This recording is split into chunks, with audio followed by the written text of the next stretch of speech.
BC నాయకుడిగా ఉండి BC నాయకులనే జైల్లో పెట్టి 3rd డిగ్రీ చేపించాడు శ్రీనివాస్ గౌడ్ అనే పోలీస్ డిపార్ట్మెంట్ అతి ఉత్సాహంతో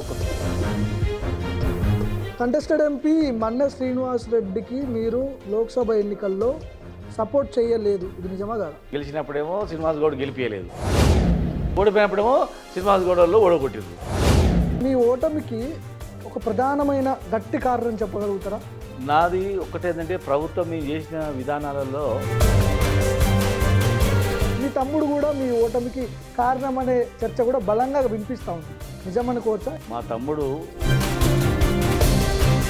ఒకానొక దశలో కేసీఆర్ తర్వాత నేనే సీఎం క్యాండిడేట్ అని మీ సన్నిహితులతో మీరు చెప్పారంట.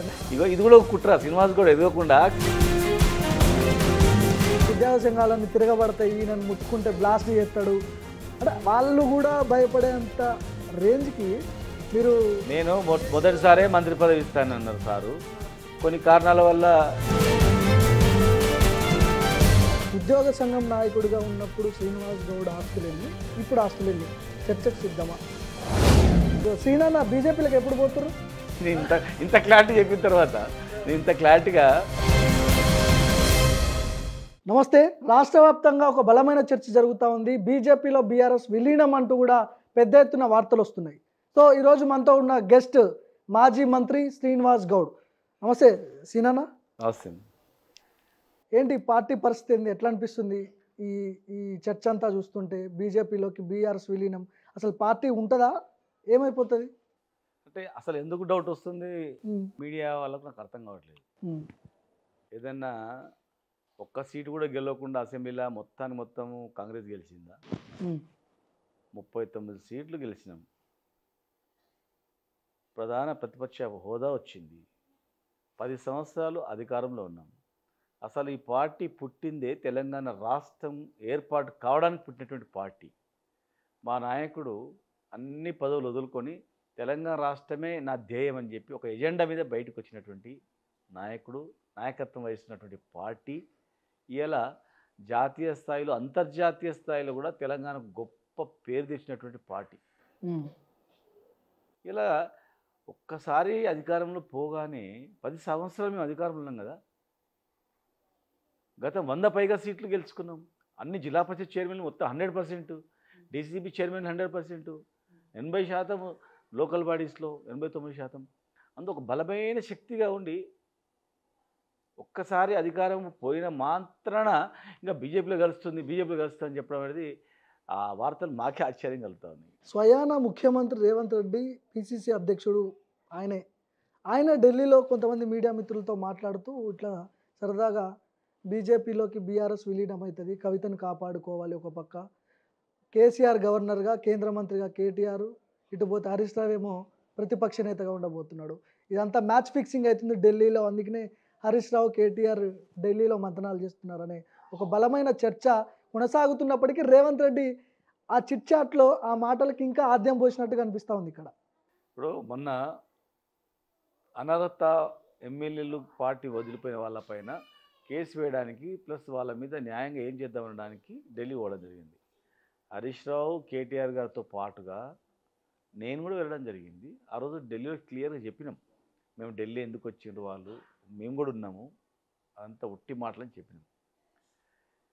ఈరోజు ఢిల్లీకి పోతే ఇప్పుడు వీళ్ళు కూడా నెలకు ఇప్పటివరకు 19 సార్లు పోయింది ఢిల్లీకి, 19 సార్లు ఢిల్లీకి పోయిండ్రు. మరి ఢిల్లీకి పోయినంత మాత్రాన మేము కూడా ఏదో అనొచ్చు.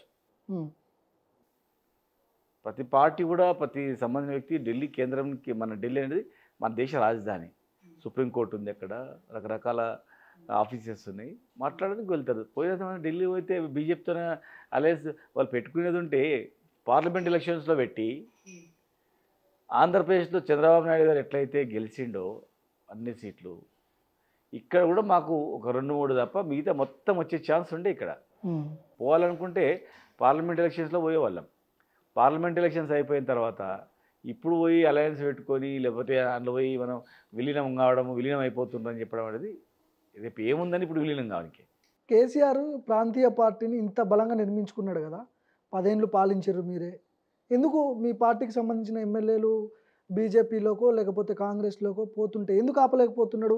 ఎందుకు ఆ సామర్థ్యం తగ్గిపోయిందా కేసీఆర్‌కి ఏమన్నా? ఇప్పుడు వ్యక్తిగతంగా వాళ్ళు వాళ్ళ బిజినెస్లని ఆర్థికంగా కొంతమంది రకరకాల కారణాలు వాళ్ళు డబ్బులకు కొంతమంది బిజినెస్ కాపాడుకోవడానికి కొంతమంది ప్లస్ గతంలో కూడా వాళ్ళు అన్ని పార్టీలు మారిన చరిత్ర ఉన్నటువంటి వాళ్ళు హ్మ్. ఎక్కడ అవకాశం ఉంటే ఎక్కడ అధికారం ఉంటే అక్కడ పోయి పనులు చేసుకునేటువంటి అలవాటు ఉన్నటువంటి వాళ్ళు హ్మ్. ఇలా మా పార్టీ వచ్చినప్పుడు అవన్నీ బంద్ చేసుకుంటారు అనుకున్నాం. హ్మ్. మేము ఒక్కరేం కాదు అనుభవాన్ని తోడు చేసుకుందాం అనుకుని ఆ రోజు కొంతమంది జాయిన్ చేసుకోవడం జరిగింది. అదే మాకు ముప్పు వచ్చింది అనమాట. హ్మ్. అందులో కొంతమంది నిజాయితీగా ఉన్నారు, కానీ అత్యధిక శాతం ఏంటంటే వాళ్ళ అలవాటు కనుక ఎక్కడ అధికారం ఉంటే అక్కడ పోయే అలవాటు కనుక పోతున్నారు. పోయినంత మాత్రాన నాయకులు పోయినంత మాత్రాన మాకు పార్టీకి ఏముంటుంది, నష్టమే ఉంటుంది. గతంలో కాంగ్రెస్ పార్టీ నుంచి కూడా చాలామంది వచ్చారు కదా, మరి కాంగ్రెస్ పార్టీ పోయిందా? మొత్తం దూడుచుకపోయిందా కాంగ్రెస్ పార్టీ? మళ్ళీ అధికారం రాలేదా? ఇలా అధికారంలోకి వచ్చింది. అంటే ప్రతి పార్టీలో దేశంలో చాలా రాష్ట్రాలు ఇట్లా అయింది. గెలవంగానే ఎవరు అధికారం ఉంటే అంతా పోవడం పనులు తీసుకోవడం అలవాటు అనమాట. వీళ్ళకు ప్రజలు బుద్ధి చెప్తే ఎక్కడైనా ఒక దగ్గర బుద్ధి చెప్తే నెక్స్ట్ ఇంకోరు పోరు. అయితే ఏమైపోతుంది, మళ్ళీ ఎక్కడనో పోవడం గెలవడం మళ్ళీ అధికారం రావడం వాళ్ళకి పొరపాటు అలవాటు అయిపోతుంది అనమాట. ఇప్పుడు మీ పార్టీకి సంబంధించిన మీ పార్టీలో నుంచి వచ్చిన దానం నాగేందర్ కేటీఆర్ని కావచ్చు, హరీష్ రావుని కావచ్చు, అసెంబ్లీలో మీ ఎమ్మెల్యేలని బయట ఎట్లా తిరుగుతారో చూస్తా, బయటికి రాండ్రా పుడకల్లారా, ఈ లాంగ్వేజ్ ఎందుకు అంత అంత మాట్లాడాల్సి వచ్చింది ఆ రేంజ్లో? ఇప్పుడు అది వాళ్ళ వాళ్ళ వ్యక్తిత్వమే బయట ప్రజలకు తెలిసిపోయింది. ప్రజాస్వామ్యంలో ఎవరు ఒప్పుకోరు అట్లా. ఒక నాయకుడు ప్రజానాయకుడు అంటాడు, ప్రజలకు పని చేయాలా, ప్రజాస్వామ్యం బద్ధంగా ఉండాలి. కానీ ఈ రౌడీజం మాటలు దాదాగిరి మాటలు ప్రజలు విశ్వసించరు. ఆ పార్టీ కూడా రాదు. ఇప్పుడు ఆ పార్టీలో కూడా చాలామంది ఆ పార్టీలో కూడా చాలా తప్పు మాట్లాడినావు, తప్పు ఇదని చెప్తా ఉన్నారు. ఏ పౌరుడు కూడా ఈ దేశంలో ఈ రాష్ట్రంలో ఏ పౌరుడు మా పార్టీకి పూర్తి వ్యతిరేకంగా ఉన్నాడు కూడా ఈ మాటలు మాట్లాడవచ్చు అసెంబ్లీలో పద్ధత అంటే తప్పేనని చెప్తారు. అది వాళ్ళ వ్యక్తిగతంగా మాట్లాడినరు. చాలామంది ఇలా పార్టీ విధానం ఇట్లా వస్తుంది అని చెప్పి ఆ పార్టీలో కూడా ఖండించడం కూడా జరిగింది ఇంటర్నల్గా. జనం రేపు రాబోయే ఎలక్షన్లో అట్లా దౌర్జన్యంగా మాట్లాడినటువంటి వాళ్ళను ప్రజలు అవసరం వచ్చినప్పుడు వాళ్ళు ఏం చేయాలో చేస్తారు. అది ఎట్లా జరిగినా జరుగుతుంది. ఇది ఈ దేశంలో జరుగుతుందా? ఇది ఇండియా మన ప్రపంచంలోనే పెద్ద డెమోక్రటిక్ కంట్రీ ఇది. ఇతర దేశం వాళ్ళు వచ్చి తిరుగుతున్నారు, ఇతర రాష్ట్రాలు వచ్చి మంచి బిజినెస్ చేస్తారు. తెలంగాణ బిడ్డలు, తెలంగాణ కొట్లాడిన వాళ్ళు, తెలంగాణ తెచ్చిన వాళ్ళు ఈ రాష్ట్రంలో ఇక్కడ తిరిగితే తిరగనీయం అనేది ఆయన మాట మంచిది కాదు, ఆయనకే నష్టం. లోక్సభ ఎన్నికల్లో 0 సీట్లు వచ్చినాయి మీకు. కనీసం ఎక్స్పెక్ట్ చేసిరా ఒక 5-6 సీట్లు వస్తాయని అనుకున్నారు, కానీ అక్కడ ఒక్క సీటు కూడా గెలవలేదు. దాని తర్వాత రిజల్ట్ తర్వాత ఏమనిపించింది మీకు? పార్టీలో ఉంటే బాగుంటుంది అనిపించిందా, లేదా రాజకీయంగా సర్వైవ్ కావాలంటే అధికార పార్టీలో లేకపోతే జాతీయ పార్టీ బీజేపీలోకో కొంతమంది పోతున్నారు, మీకేమనిపించింది వ్యక్తిగతంగా? 100% మళ్ళీ ఈ పార్టీని అధికారంలో తెచ్చుకుంటాం, మళ్ళీ కేసీఆర్ గారిని ముఖ్యమంత్రిని చేసుకుంటాం. ఖచ్చితంగా మేము అనుకున్నవి పనులు గ్యారంటీగా మళ్ళీ కంప్లీట్ చేస్తాం. తెలంగాణ తెచ్చిన వాళ్ళం మేము, తెలంగాణ గురించి కొట్లాడిన వాళ్ళం మేము, తెలంగాణ గురించి 14 సంవత్సరాలు పోరాటం చేసి జైళ్ళల్లో పోయి దెబ్బలు తిని పోలీస్ స్టేషన్లో పడి అన్నీ కోల్పోయి ఒక ఆఫీసర్గా ఒక అధికారిగా పనిచేసి తెలంగాణ గురించి ఒక సంఘాన్ని పెట్టినాం. తెలంగాణ గజెట్ అధికారుల సంఘం అనేది స్వాతంత్రం వచ్చినప్పటి నుంచి నేను పెట్టేంత వరకు లేదు. అది ఓకే, పెట్టనీయలేదు, ఆఫీసర్లు ఐక్యం కానీయలేదు. కానీ తెలంగాణ గురించే సంఘాన్ని పెట్టి అన్ని సంఘాలను ప్రోత్సహించి ఎన్నో సంఘాలను పెట్టి కేసీఆర్ గారు వెంబడి ఉద్యమంలో పనిచేసి ఇవాళ తెలంగాణ తొలి శాసనసభ్యునిగా మంత్రిగా అయ్యి ఎన్నో సాధించుకున్నాం. నా నియోజకవర్గాన్ని జిల్లాని మా వెనుకబడి జిల్లా ఎంతో డెవలప్ చేసుకున్నాం. గవర్నమెంట్ రానంత మాత్రానంగా ఉరికిపోయి ఏ గవర్నమెంట్ ఉంటే ఆ గవర్నమెంట్లో చేయని అటువంటి రాజకీయ పిచ్చి మాకు లేదు. తెలంగాణ పిచ్చి మాకు, తెలంగాణ అభివృద్ధి బాగుంది చేయాలని ఉంది మాకు. తెలంగాణ ఉంటే అన్ని వర్గాల వాళ్ళని కలుపుకొని ఈ రాష్ట్రాన్ని బాగు చేయాలని ఉంది. ఓడిపోయినంత మాత్రాన విడిచిపెట్టిపోయే మనస్తత్వం మాది కాదు. మా నాయకుడు తీసుకుపోయి వాళ్ళు కలిపే ప్రసక్తే ఉండదు. ఖచ్చితంగా మేము ఈరోజు చూడండి, మీరు దేశం మొత్తం చూడండి, బీజేపీ వైపు ఉన్న బీజేపీకి అనుబంధంగా ఉన్నటువంటి పార్టీకి ఓట్లు వేసిండ్రు, కాంగ్రెస్ పార్టీకి వేసిండ్రు, కాంగ్రెస్కు అనుబంధంగా ఉన్నటువంటి పార్టీలకు వేసారు. దేశం మొత్తంలో కూడా ఎక్కడ 14 పార్టీలకు ఈ భారతదేశంలో ఒక్క సీటు కూడా రానటువంటి పార్టీలు 14 ఉన్నాయి. ఓకే, 5 సార్లు ముఖ్యమంత్రి అయినటువంటి పట్నాయక్ అక్కడ కూడా ఒకటే సీట్ వచ్చింది. పక్కన మీరు అన్ని స్టేట్లు చూడండి ఎక్కడైనా వచ్చినాయి. అటు ఇటు లేకుండా ఒక మధ్యలో ఉన్న వాళ్ళకు సీట్లు రాలేదు. కాంగ్రెస్ వైపు బీజేపీ వైపు ఉన్నటువంటి వాళ్ళకి వచ్చింది. అంటే దేశం మొత్తం ఇప్పుడు ఎలక్షన్ ఎట్లా నడిచిందంటే ప్రధానమంత్రి మోడీ వద్దా, రాహుల్ గాంధీ ఈ ఇద్దరి మీద నడిచింది అనమాట. ఇద్దరికి సపోర్ట్ చేసిన వాళ్ళకి ప్రజలు ఓట్లు వేసారు. సరే, లోక్సభ ఎన్నికలు వేరు, అసెంబ్లీ ఎన్నికలు వేరు. కానీ ఇక్కడ మీ పార్టీలో కేటీఆర్ చేస్తున్నటువంటి కొన్ని వ్యాఖ్యల వల్ల పార్టీ నష్టపోతుందనే చర్చ కూడా జరుగుతూ ఉంది. రీసెంట్గా మహిళలను ఉద్దేశించి ఫ్రీ బస్సు విషయంలో అక్కడ రికార్డింగ్ డ్యాన్స్లు వేసుకోండి, బ్రేక్ డ్యాన్స్లు వేసుకోండి, ఇట్లాంటి వ్యాఖ్యలు ఎట్లా చూడొచ్చు? ఆ పార్టీకి నష్టం చేకూర్చే విషయాలే ఇవన్నీ. అంటే మేము చాలా సందర్భంలో ప్రజలకు వ్యతిరేకంగా వచ్చినప్పుడు వెనక్కి తగ్గి మేము ఒప్పుకున్న సందర్భాలు కూడా ఉన్నాయి. చాలా డిసిషన్స్ కూడా మళ్ళీ బ్యాక్ తీసుకున్న సందర్భాలు కూడా ఉన్నాయి గతంలో. అట్లా ఏదైనా మాటలు కూడా వెనుకకు తీసుకున్న సందర్భాలు కూడా ఉన్నాయి. ఇప్పుడు అన్నారు ప్రజలకు మహిళలకు క్షమాపణ కూడా చెప్పిండు కేటీఆర్ గారు, నిన్న కూడా చెప్పిండు. అది పొరపాటున నోరు దొరికింది, అది తప్పది, మా అక్కలకు నేను క్షమాపణ కూడా చెప్తున్నా, పెద్ద మనసుతో అర్థం చేసుకోవాలి అని చెప్పింది. అంటే అన్న మాటను నేను కరెక్టే అన్నా అన్నప్పుడు నష్టం జరుగుతుంది. అన్న వెంటనే ఇమీడియట్ మనసులం కదా ఏదో మాట్లాడుతూ ఫ్లో వచ్చేస్తుంది అనుకో, అయ్యో తప్పు మాట్లాడినది మళ్ళీ తెలుసుకొని క్షమాపణ చేయకపోవడం గొప్ప విషయం. 50% పార్టీ డ్యామేజ్ కావడానికి కారణం కేటీఆర్ అహంకార మాటలు అంటారు, నిజమేనా? అట్లా ఏముండదు, ప్రజలు అవన్నీ చూడలేదండి.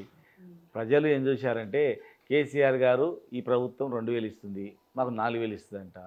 కేసీఆర్ ప్రభుత్వంలో మహిళలకు పెన్షన్స్ లేవు, మామూలు చిన్న వయసు ఉన్నటువంటి వాళ్ళకు ప్రతి మహిళకి ఇస్తామంటున్నారు. రైతులందరూ కూడా 15,000 ఇస్తామన్నారు రైతు బంధు. ఇక గొర్రెల పైసలు అన్నీ బ్యాంకులు వేస్తామన్నారు. ఇక రకరకాల స్కీములు, దళిత బంధు పైసలు బ్యాంకులు వేస్తామన్నారు. ఇక ఎన్నో హామీలు ఇవ్వడం జరిగింది వాళ్ళు. ఇలా అన్ని హామీలు ఇచ్చేవరకే ప్రజలందరూ పేద వర్గాల నుంచి వచ్చినటువంటి వాళ్ళు అరే మాకు ఇంకా ఆర్థిక ప్రయోజనం పొందుతాం కదా, ఇంకా తొందరగా బాగుపడతాం కదా అని చెప్పి దాన్ని ఆశతో వేసారు.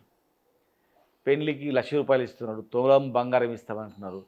తులం బంగారం ఇస్తే ఇక మనకు పెళ్లి అయిపోతుంది కదా. పేదోళ్ళు తులం బంగారం పెట్టి 1,00,000 రూపాయలు ఇస్తారు. 1,00,000 రూపాయలు వచ్చి తులం బంగారమే. కట్నం మనం సంపాదించాల్సిన అవసరం లేదు కదా.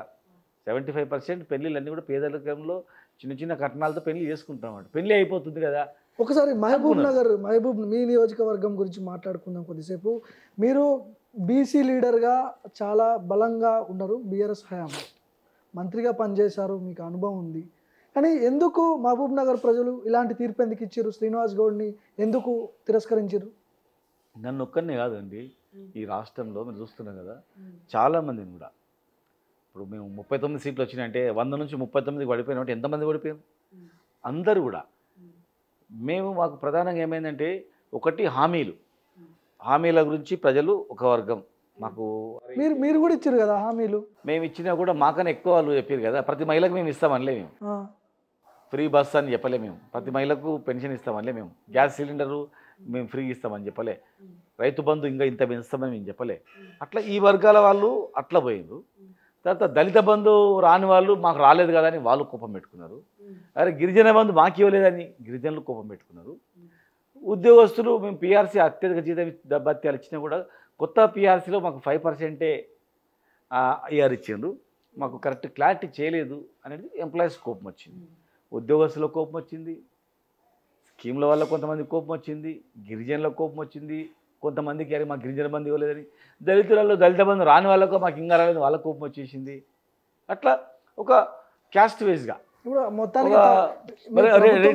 తప్పులు జరిగితేనే రెడ్డిస్లో కూడా ఏమైందంటే అరే మా రెడ్డి ముఖ్యమంత్రి కావాలా అని కొంతవర్గం, మా వైపు కూడా ఉన్న రెడ్డిస్, కానీ అత్యధిక శాతం అట్లా క్యాస్ట్ బేస్లో ప్లస్ బీజేపీ బీఆర్ఎస్ ఒక్కటే అని చెప్పేసి అని కమ్యూనల్ బేస్లో ముస్లిమ్స్ని బీజేపీ బీఆర్ఎస్ ఒకటి కనుక కాంగ్రెస్కి ఇవ్వాలి మీరు అని చెప్పేసి అని అట్లా మైనార్టీలను కొంతమందిని, రెడ్డిలను కొంతమందిని, గిరిజనులను కొంతమందిని, అట్లా దళితులను కొంతమందిని, బీసీ వర్గాలను అన్ని వర్గాలను ఎంప్లాయీస్ని అన్ని వర్గాలను తెలివితో వాళ్ళు మేము ఇంకా బాగా చేస్తాం మీకు అన్నీ చేస్తామని చెప్పి లోపరుచుకున్నారు. వాళ్ళ మాటలు నమ్మిండ్రు. సరే, అన్ని నియోజకవర్గాలు వేరు, మహబూబ్ నగర్ వేరు, మీరు బీసీ నేతగా మంత్రి కావడం చాలా పెద్ద విషయం. అని మీ పార్టీలో మీరు గెలవడం, మీరు మంత్రి కావడం మీ పార్టీ వాళ్ళకి ఇష్టం లేదు, నిజమా కాదా? మా పార్టీ అని కాదు, కానీ మా ఎలక్షన్స్ ఏంటంటే అక్కడ బీజేపీ కాంగ్రెస్ ఉంది.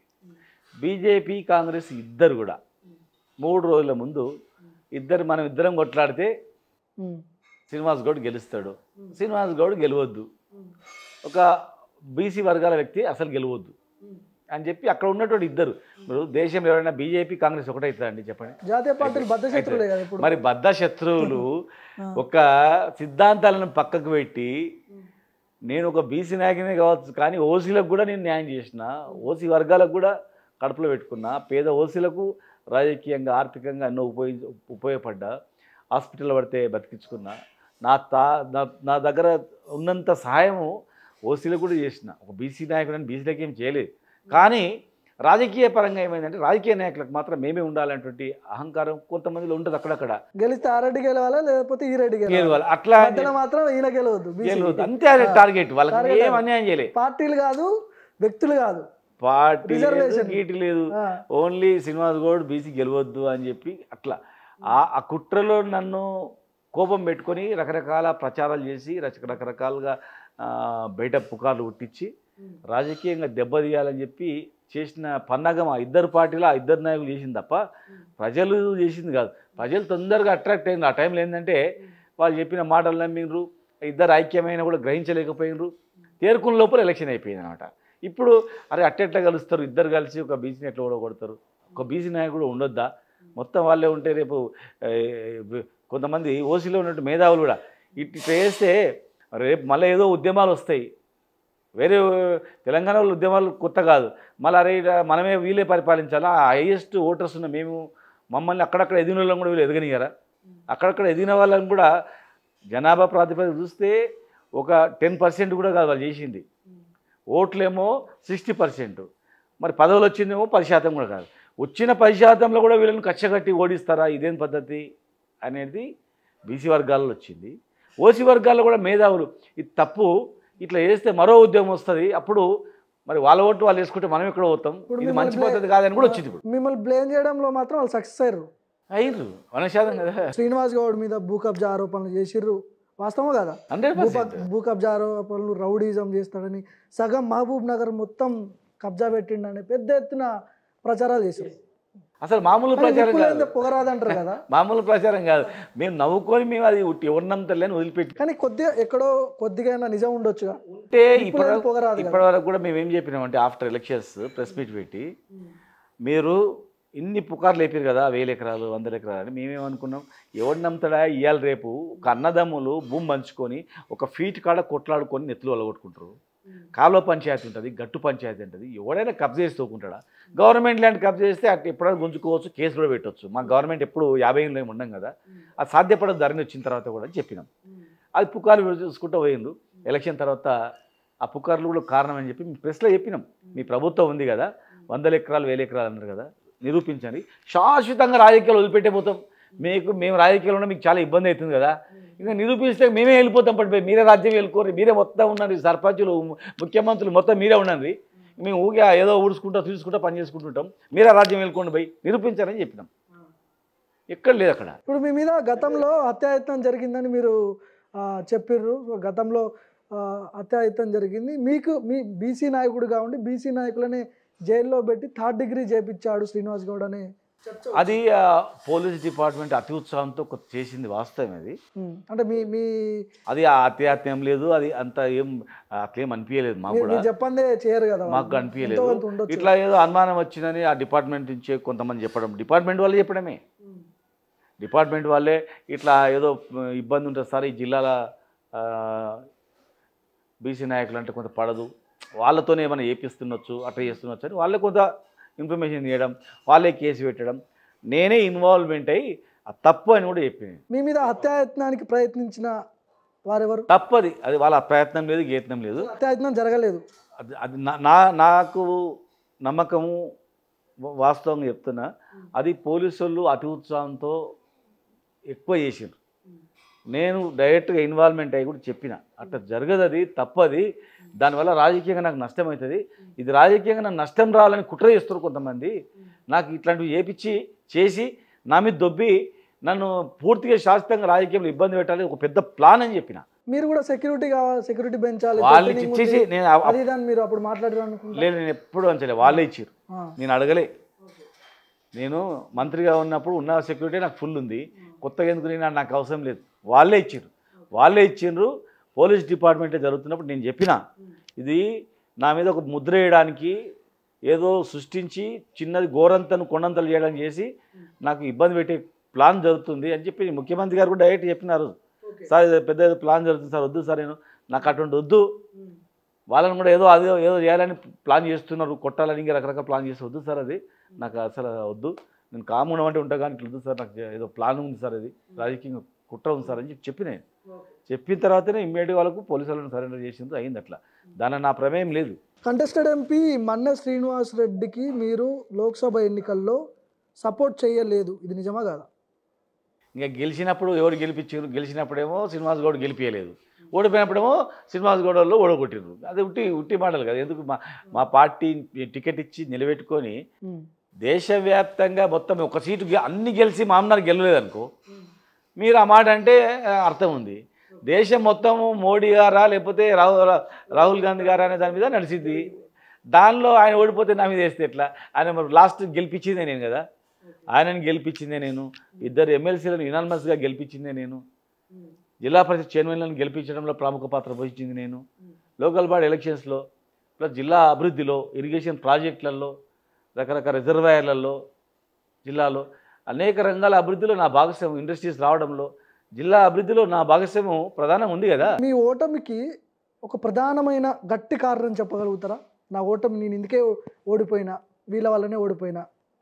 నాది ఒక్కటేంటంటే ప్రభుత్వం మేము చేసిన విధానాలలో ఇప్పుడు చెప్పిన కదా, దళిత బంధు కావచ్చు, గిరిజన బంధు కావచ్చు. మహబూబ్ నగర్, ఓన్లీ మహబూబ్ నగర్ చెప్పండి. మహబూబ్ నగర్లో నా నియోజకవర్గంలో ఓడిపోవడానికి ప్రధాన కారణం బీజేపీ బీఆర్ఎస్ ఒకటే అని హైయెస్ట్ 50,000 ఓట్లు ఉన్నటువంటి మైనార్టీలు ఓట్లు ఉన్నటువంటి నా నియోజకవర్గంలో మైనార్టీలకు ఎంతో సేవ చేసిన.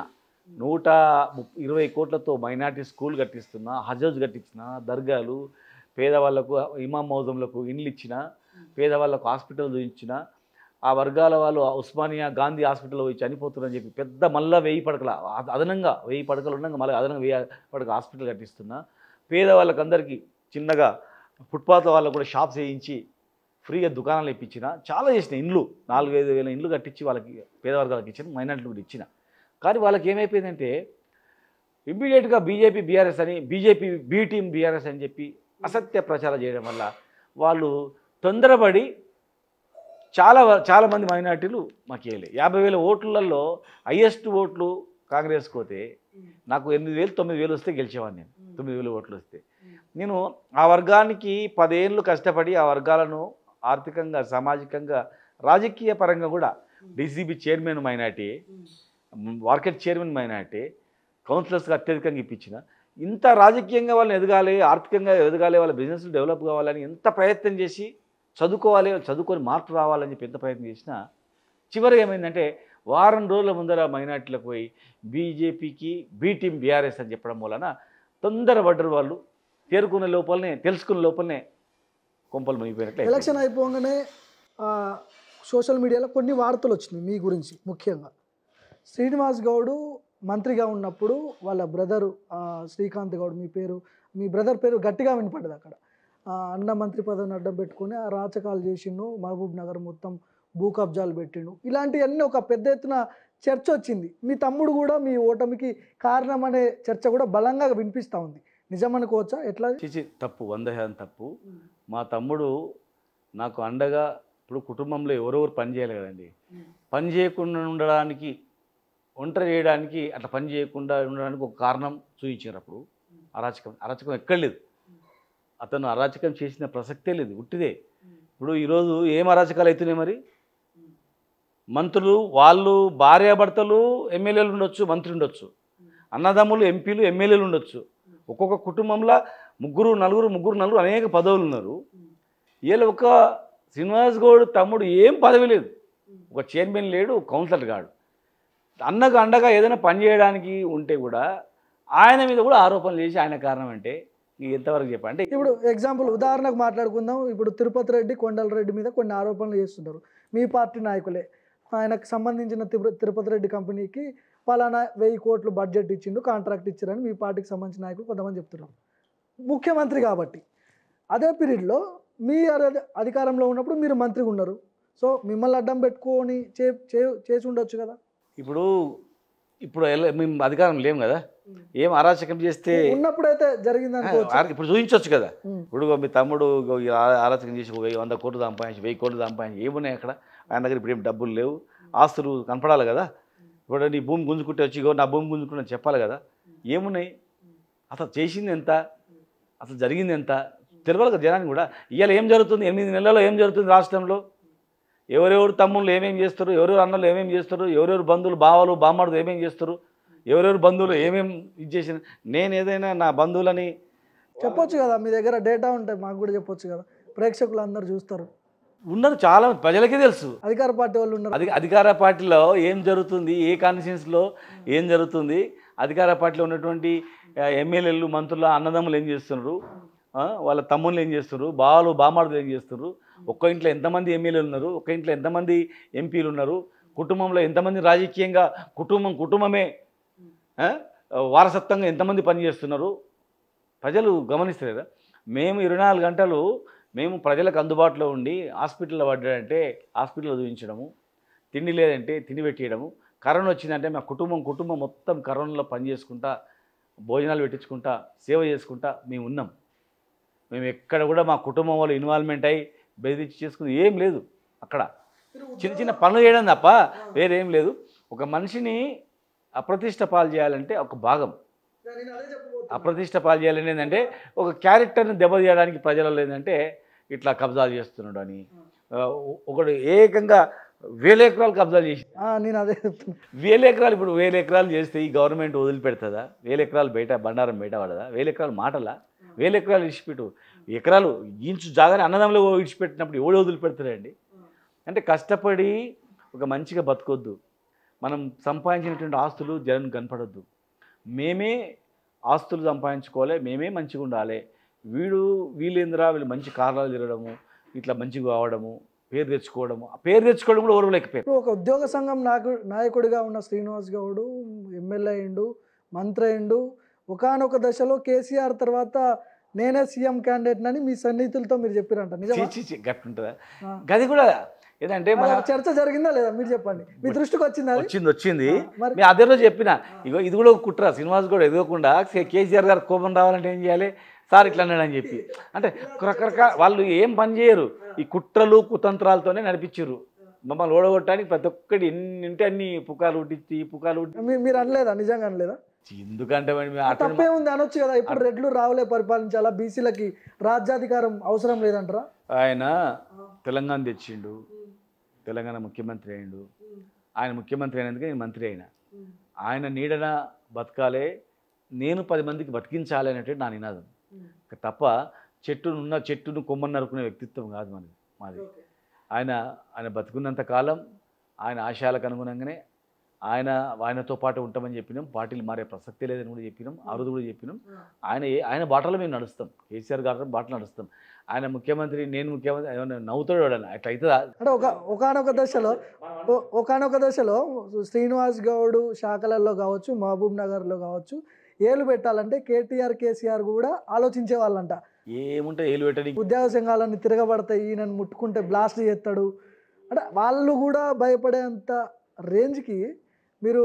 నేను మొదటిసారే మంత్రి పదవి ఇస్తానన్నారు సారు, కొన్ని కారణాల వల్ల లేట్ అయినా కూడా నాకు నెక్స్ట్ టైం తీసుకుంటా సార్ అని నేనే చెప్పిన. పదవి ఆశపట్టు ఉంటే ఇస్తాను సార్, మీరు ఇస్తున్నారు సార్, ఇస్తారా అయ్యారని అడిగేవాడిని. సార్ ఇప్పుడు మన పార్టీ బలపరచడానికి కొంతమంది తీసుకున్నారు, నాకు నెక్స్ట్ టైం ఇద్దరు లేని సార్ అని చెప్పినాం. తొందర ఏముంది లేని సార్, తెలంగాణ తెచ్చుకున్నాం, సంతోషం. సుస్థిరంగా గవర్నమెంట్ ఉండాలి, సుస్థిరంగా గవర్నమెంట్ ఉండడానికి కొంతమంది ఇతరులను తీసుకొస్తున్నారు, ఇస్తామంటున్నారు మంత్రి పదవి. కొద్ది రోజులు మీరు ఎవరు అవుతారు అన్నప్పుడు నేనే చెప్పిన కదా, మీరు నన్ను అడగలే, మీరు కంపల్సరీ తర్వాత ఇస్తాను అడగలే. ఎవరైనా త్యాగం చేయాలా నేను మాట ఇచ్చిన వాళ్ళు అంటే నన్ను అడిగితే నాకు తర్వాత ఏంటని నేనే చెప్పిన. మంత్రి పదవి ఆశ ఎప్పుడు ఉంటే నాకు ఇవ్వాలి సార్ అట్లెట్లా అని అనేవాడిని కదా. మొదటిసారి మీరు అడిగినప్పుడు మంత్రి పదవి వదులుకున్నవాడిని. దానికి సాక్ష్యము ఈటల రాజేందర్, కేటీఆర్ గారే ఉన్నారు, వాళ్ళిద్దరు సమస్యంలోనే. మరి ఎవరైనా ఇద్దరు ఒప్పుకుంటేనే ఇద్దరు మంత్రివర్గ విస్తరణ ఇస్తాం అంటే నేనే ఒప్పుకున్నా, నాకు తర్వాత ఇవ్వండి అని నన్ను అడిగితే. ఈటల రాజేందర్ గారు స్వయంగా కార్లు నడుపుకుంటూ నన్ను తీసుకొని పోయిండు. ఇతర పార్టీలో ఉన్నాడు కదా, ఇప్పుడు నేను అబద్ధం అయితే చెప్తారు కదా. నా దగ్గరకు వచ్చి కార్లు తీసుకొని ఇద్దరం ఆయన డ్రైవింగ్ చేసుకుంటే ఇంటికి పోయినాం. ఎట్లా చేద్దాము మరి, పార్టీని మనం మింగాలని చూస్తున్నారు పార్టీని, మనమే అవతల పార్టీలకు మంత్రి పదవి ఇచ్చి ఇద్దరు తీసుకోవాలనుకుంటున్నాడు సారు. మరి నువ్వు ఒప్పుకుంటే నీ మంత్రి పదవి ఇంకోరికి ఇస్తారు అన్నప్పుడు తర్వాత నాకు ఇవ్వండి, అంత తొందర ఏముంది, మనం తెచ్చిన గవర్నమెంట్ సుస్థిరంగా ఉండాలన్న. అప్పుడు కేటీఆర్ గారు లేచి కౌగిలించుకొని చాక్లెట్ ఇచ్చినట్లు ఇచ్చినావు పోయి నువ్వు, గ్రేట్ బై అని అన్నాడు. మరి అట్లా మంత్రి పదవి ఆశ ఉంటే మొదటిసారి నాకు అట్టెట్లా ఇవ్వరని అడిగేవాని కదా. మళ్ళీ 1 ఇయర్లో అడ్జస్ట్ చేస్తున్నారు, కాలేదు. అట్టెట్లా మరి కాలేదని అనేవాని కదా. నేనే నెక్స్ట్ టైం ఇట్లా బీసీ నాయకులకే ఎందుకు జరుగుతుంది ఇట్లా? అదే ఒక రెడ్డికో ఒక రావుకో ఇట్లాంటి త్యాగాలు వాళ్ళు ఎందుకు చేయరు? ఇప్పుడు మీరు అంటే మంత్రి పదవి త్యాగం చేసారు ఫస్ట్ పీరియడ్లో ఎమ్మెల్యే గెలిచినప్పుడు అని మీరు ఒప్పుకున్నారు. అదే ఒక రెడ్డో ఒక రావో అయితే త్యాగం చేస్తారా? బీసీలకి త్యాగం చేస్తారా? అది ఇప్పుడు తెలంగాణ ఉద్యమం నుంచి వచ్చిన వాళ్ళు ఎవరైనా కూడా ఏంటంటే తెలంగాణ ఇంపార్టెంట్ అనుకుంటారు. కులం అనేది కాదు, అక్కడ ఓసీ బీసీ అని కాకుండా అనుకుంటారు 100%. అది అడిగింది కూడా, నన్ను తొలకపోయింది అడిగింది కూడా బీసీ కదా, ఈటల రాజేందర్ బీసీ కదా అన్న. ఎట్లా చేద్దాము ఆలోచన చేసేటప్పుడు, ఎవరు నొప్పిద్దాం ఆలోచన చేసేటప్పుడు ఎవరెవరు జాబితాలు ఉన్నారంటే ఇక నీవు ఉన్నావంటే నాకు తర్వాత ఇవ్వండి అన్న. ఇప్పుడు బీసీ అడిగిండు, కేటీఆర్ గారి ముందంటే మాట్లాడినాం, ఓకే అని చెప్పిన. అప్పుడు కూడా నేనేమో ఆశ ఏం కుంగిపోలేదు. నా కాన్ఫిడెన్స్ డెవలప్ చేసుకుందామని 5 ఏళ్ళు దృష్టి పెట్టిన. నాకు అట్లా ఓసీలు బీసీలు అనే భేదాభిప్రాయం ఏం చూడలేదు, అందరికీ సహాయం చేసిన. ఉద్యమంలో అట్లా ఉన్న సంఘాన్ని పెట్టిన, ఒక పెద్ద సంఘాన్ని రికగ్నైజ్ చేసుకున్న, ఎన్నో సంఘాలు దాదాపు 10-20 సంఘాలను కొత్త సంఘాలను పెట్టించిన, తెలంగాణ ఉద్యమంలో మమేకం చేసిన, నా నియోజకవర్గం డెవలప్ చేసుకున్న, మంత్రి అయిన తర్వాత చేసిన. నేను ఎన్ఎం శ్రీనివాస్ రెడ్డితో మాట్లాడినప్పుడు కొద్దిగా సంభాషణ వచ్చింది మీ గురించి. ఉద్యోగ సంఘం నాయకుడిగా ఉన్నప్పుడు శ్రీనివాస్ గౌడ్ ఆస్తులెన్ని, ఇప్పుడు ఆస్తులెన్ని, చర్చకు సిద్ధమా? ఇక విచిత్రంగా ఉంది. ఇప్పుడు అంటే 1000 కోట్లు సంపాదించిన శ్రీనివాస్ గౌడ్ ఎప్పుడు బిచ్చగాన్లాగా బీసీలు అంటే ఓ బిచ్చగాన్లాగా ఉండాలనుకుంటున్నా ఎన్ఎం శ్రీనివాస్ రెడ్డి. నేను అడుగుతా ఉన్నాను, అంటే బీసీలు ఉన్నాయి, సంపాదించుకున్నా, ఇంకా సంపాదించుకుంటా ఏముంది. ఒక ఆస్తులు అనేటివి ఒకరికి సొత్తా, డబ్బులు అనేటివి కొందరితోనే ఉండాలన్నా, మేము ఎప్పుడు అడుక్కుంటా తినుకుంటా ఉండాలనేది ఆయన ఉద్దేశం. ఉన్నాయి మస్తు ఆస్తులు, ఇంకా ఆస్తులు సంపాదించుకుంటా, ఇంకా ఆస్తులు. నేను చెప్తున్నా కదా, మా తాత ముత్తాతలు పేదరికంలో ఉండరండి. మా ముత్తాతలు గీత కార్మికుడు, మా తాత కూడా గీత కార్మికుడు, మా నాయన టీచరు, మా ఫాదర్ టీచరు. ఇలా మా నాన్న కొంత ఆస్తి సంపాదించు, నేను ఇంకా సంపాదించుకోవాలని ఉంది. ఇలా అన్నింటిలో ఆర్థికంగానే కదా, డబ్బు ఉంటేనే అన్నీ వస్తుంది. నేను 10 మందికి దానం చేయాలన్నా, 10 మందికి ధర్మం చేయాలన్నా, 10 మందికి ఇంకేమైనా ఫీజు కట్టాలన్నా, హాస్పిటల్ కట్టాలన్నా నా దగ్గర ఉండాలి. పంచాలన్నదే, మొత్తం తినాలన్నదని కాదు. నా ఇంటి దగ్గర రోజు 100 మందికి సాయం చేసేవాడిని. ఉద్యమంలో ఉన్నప్పుడు, కమిషన్ ఉన్నప్పుడు నుంచి కూడా సంపాదించుకోవడంలో తప్పే ఉందండి. ఎవరిని అక్రమంగా సంపాదించుకొని ఎవరిని గుంజుకుంటే చూపించండి, గో ఇట్లా చేసిండు, దౌర్జన్యం చేసిండు అని చెప్పేసి. ఇక్కడ లేదు కదా, ఇప్పుడు మీ ప్రభుత్వం ఉంది కదా, ఈ పాటికి ఎన్నో బయటపడి ఏవో చేయాలి కదా. ఇప్పుడు 8 సంవత్సరాలు మేము ఎన్నో బయటపడాలంటే పెడతాం, రెడీగా ఉన్నాం, వస్తాయి. కానీ ప్రజలే నిర్ణయిస్తారు దానికి, అవి వస్తాయి. డబ్బులు ఏది ఉండొద్దు అంటే ఎట్లా, పుట్టినప్పుడు ఎట్లా ఉండే అప్పుడు ఎట్లా ఉండే అంటే మరి ఎట్లా. ఆయన కూడా ఒక ఎంప్లాయీగా పనిచేసిండు, ఆయన కూడా ఒక ప్రభుత్వ ఉద్యోగం నుంచి వచ్చిండు. ఇప్పుడు ఎమ్మెల్యే కాకముందు ఆస్తి, ఇప్పుడు ఎమ్మెల్యే అయిన తర్వాత ఆస్తి. ఆత్మసాక్షిగా చెప్పమని చెప్పాను. మరి ఎమ్మెల్యే ఇప్పుడు మొన్న ఎమ్మెల్యే కాకముందే చెప్దాం, వెనక చరిత్ర వద్దు. మొన్న ఎమ్మెల్యే కాకముందు ఏమున్నాయి, ఎమ్మెల్యే తర్వాత ఏం జరిగింది చెప్పాను. ఆయన ఆర్థిక స్థితిగతులు ఎట్లయినవి. ఇప్పుడు ఏదన్నా గుళ్ళే కూర్చొని, ఎల్లమ్మ గుళ్ళే కూర్చొని, ఎమ్మెల్యే కాకముందు ఆయన ఆర్థిక పరిస్థితి ఎట్లుండే, ఆఫ్టర్ ఎమ్మెల్యే అయిన తర్వాత ఆయన కుటుంబ పరిస్థితి ఎట్లా, మంచిగా అయిందా, ఎంత అయింది చెప్పానండి. అట్లా ఒక పర్సనల్గా ఎప్పుడే కానీ మాట్లాడొద్దు. ఒక పర్సనల్గా వ్యక్తిగతంగా నేను ఎప్పుడు ఆయన గురించి మాట్లాడలే. మీరు అడిగిన కనుక నేను చెప్తున్నా, ఎప్పుడు ఆయన మాట్లాడలే. ఆయన తెలివితేటలు ఉన్నాయి, చేసుకొని బిజినెస్ చేసుకొని ఇంకెవరైనా కాంట్రిబ్యూషన్ ఇస్తారో చేసుకొని, దానిలో తప్పులేదు కదా. ఎంత శ్రీనారాయణకు ఒక 5,000 కోట్లు ఉంటాయా? శ్రీనారాయణకు ఒక 5,000 కోట్లు ఉంటాయా? నోటిపోయినా ఇంకా రాని, అట్లా ఇంకా కాలేదు. అరే మేము 10 మందికి అన్నం పెట్టే పరిస్థితి ఉంది, హాయిగా బతికే పరిస్థితి ఉంది. ఒక దిగదార్చి అడుక్కునే పరిస్థితి లేదు. మంచిగా బతకాలన్నదే. 10 మందికి అన్నం పెట్టి ఆకలి లేని 10 మందికి సాకేటువంటి పరిస్థితి ఉంది. ఎవరైనా నా ఫాలోవర్స్ కానీ, నా మిత్రులు కానీ ఏమైనా పూర్తిగా ఇబ్బంది ఉంటే ఆదుకునేటువంటి స్థాయి నాకుంది. భగవంతుడు ఎంత ఇచ్చినా నేను అంత ప్రజలకు సేవ చేస్తా. డబ్బులు ప్రతి ఒక్కరు సంపాదించుకోవాలని చెప్తున్నా. వ్యాపారం చేసుకొని సంపాదించుకోండి, ఏదైనా అక్రమ మార్గంలో సంపాదించుకుంటే తప్పు, దానిలో ఏముంది. రైట్. శ్రీనాన్న బీజేపీలకు ఎప్పుడు పోతున్నారు? నాకేం అవసరం భయ్, నేను ఇంత క్లారిటీ చెప్పిన తర్వాత నేను ఇంత క్లారిటీగా నాది కేసీఆర్ గారి బాటల్ని ఉంటాం. కేసీఆర్ గారు వెంబడే ఉంటాం. ఇంకేముంది, అయిపోయాయి కదా పార్టీ. ఇప్పుడు చాలా దారుణంగా ఉంది పరిస్థితి రాష్ట్రంలో. అట్లేం లేదు, మీరు చూస్తున్నారీ, మీరు ఏ ఊరికన్నా పోయి నన్ను రమ్మంటే కూడా వస్తాం మీ వెంబడి. గత ప్రభుత్వానికి ఈ ప్రభుత్వానికి తేడా ఏందని ప్రజలు అడిగారు. గత ప్రభుత్వం చాలా చెండాలంగా ఉంది సార్, ఈ ప్రభుత్వం బ్రహ్మాండంగా ఉంది సార్ అని చెప్పి మీరు అనిపించండి. ఒక 100 మందిలో 10 మందితో అనిపి. చూద్దాం, ఇంకా టైం 8 నెలలు అయింది కదా వచ్చి. వీళ్ళు 1 సంవత్సరం 2 సంవత్సరాలు చూస్తే వీళ్ళ జాతకం కూడా బయటకు వస్తుంది. మేము కూడా అందుకే వాళ్ళు ఏమి విమర్శిస్తలే, మేము కూడా కాన్స్టిట్యూషన్ బయట కానీ సరే చేయని వాళ్ళు చేయని, చేస్తే సంతోషమే. ఒకవేళ వాళ్ళ హామీలన్నీ నెరవేరిస్తే మళ్ళీ టర్మ్ కూడా ఇస్తారు వాళ్ళకు ప్రజలు. కానీ మేము సంతోషపడతాం. మహబూబ్నగర్ డెవలప్ అవుతుంది, తెలంగాణ డెవలప్ అవుతుంది, సంతోషపడతాం. మేము హ్యాపీ వాళ్ళమే, మేము బాధపడే వాళ్ళం కాదు. మేము కనుక మంచి చేస్తే వాళ్ళు అధికారం ఇస్తారు, మంచి చేయలేదానికి ఉల్టా చేస్తారు ప్రభుత్వం. మళ్ళీ ఎవరికి వస్తుంది? మంచి చేసిన మేక వస్తుంది, మాకు వస్తుంది. మేము మంచి చేసినామంటే మాకు వస్తుంది. చూద్దాం, సమయం గురించి. ఇదే పార్టీలో ఉంటారా అయితే? 2029 వరకు ఇదే పార్టీలో ఉంటారా? ఎలక్షన్ అంటే వచ్చే అసెంబ్లీ ఎన్నికల వరకు ఇదే పార్టీలో ఉంటారా? గ్యారెంటీగా మేము రాజకీయంలో వచ్చిన వాళ్ళం కాదు. తెలంగాణ గురించి కొట్లాడిన వాళ్ళం, తెలంగాణ గురించి జైలుకు పోయిన వాళ్ళం. మా నాన్న కూడా 69 ఉద్యమంలో, మా నాన్న కూడా పెద్ద కత్తిపోటు ఉండేది. మా ఫాదర్ కూడా 69 ఉద్యమంలో పాల్గొన్నాడు. ఈ ఉద్యమం మలిదశ ఉద్యమంలో నేను పాల్గొన్నా. ఎమ్మెల్యే అయినా మంత్రి అయినా నా కాన్ఫిడెన్స్ చేసుకున్నా. ఓడిపోవచ్చు, 2 సార్లు నా ప్రజలు నన్ను గెలిపించారు. పొరపాటున తప్పు మాటలు నమ్మి నన్ను ఓడించిన మాత్రంగా వాళ్ళ తప్పనేమో అనుకోని నేను 2 సార్లు గెలిపించారు, నాకు అవకాశం ఇచ్చిండ్రు. చిరస్థాయిగా మిగిలిచిపోయే పనులు, ఎంప్లాయ్మెంటు, ఇండస్ట్రీస్, మరి పార్కులు, రోడ్లు, hospitals, education institutions, BC, SC, ST, minority గురుకులాలు, ఇంకా ఎన్నో దేవాలయాలు, చర్చిలు, మసీదులు, పాస్టర్స్కు ఇండ్లు, పూజారులకు ఇండ్లు, ఇమాం హౌజంలకు ఇండ్లు, పేదవర్గాలకు షాప్స్, ఇట్లా ఎన్నో చేసిన. చిరస్థాయిగా గుర్తుపెట్టుకునేట్టు చేసిన. 15 రోజులకు 14 రోజులకు మంచినీళ్ళు వచ్చేటి, మంచినీళ్ళు, ఎన్నో కనీస అవసరాలు. మహబూబ్నగర్ అంటే అసలు ఎవడు ఇది మహబూబ్నగర్ చిన్న జిల్లా అయిపోయిన తర్వాత వెళ్ళిపోతుంది, ఎక్కడో వెళ్ళిపోతుంది అన్నారు. మంచి బ్రహ్మాండంగా చేసిన. చిరస్థాయి మిలిచిపోయి పనులు చేసిన. 10 సంవత్సరాలు అవకాశం ఇచ్చినందుకు ప్రజలు నాకన్నా ప్రెసిడెంట్ ఉన్నాయని చేస్తే చేయకోకో, ఈ ప్రభుత్వం చేస్తే, ఈ ప్రభుత్వం చేయకపోతే మళ్ళీ మాకు అవకాశం వస్తుంది. ఎప్పుడోసారి మళ్ళీ వస్తుంది మాకు. నెక్స్ట్ టైం గ్యారంటీ మేము వస్తామని పూర్తి విశ్వాసం మాకు ఉంది. ఈరోజు ఇంకా 100% మీరు రాసి పెట్టుకోండి.